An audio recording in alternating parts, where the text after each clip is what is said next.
4টে না বাজতে বাজতে কাজ ছেড়ে দিল। এর থেকে তো ভালো আমার ঘরের মিস্ত্রি গেলা ভালো ছিল, 6টা বাজতো তারপরে কাজ ছাড়তো। না গো কাকা, এখন কাজ ছাড়ি নাই, এখন হাফ টাইম, দেখছো না ভাত খেছি। না জেনে শুনে গাঁ চলে চলে এসছে লেলা চুদা কাকা। এদের থেকে ভালো আমাদের ঘরের মিস্ত্রি গুলো ভালো ছিল, যা বলতাম কথা শুনতো। তুমি খাবার সময় গাঁড় জ্বালাবে তো তোমাকে গাল দেবো না তো কি চুমু খাবো? তুমি বেশি গাড় জ্বালাও না, সাইডে যাও, শান্তিতে খেতে দাও।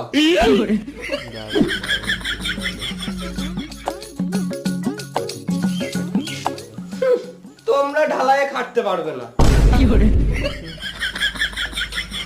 তোমরা এই লোকালেই ঠিক আছো, কেরল চেন্নাইয়ে খাটতে পারবে না, গাড় ফেটে যাবে। তখন থেকে শান্তিতে খেতে দিচ্ছে না, বতর বতর বতর বতর করেই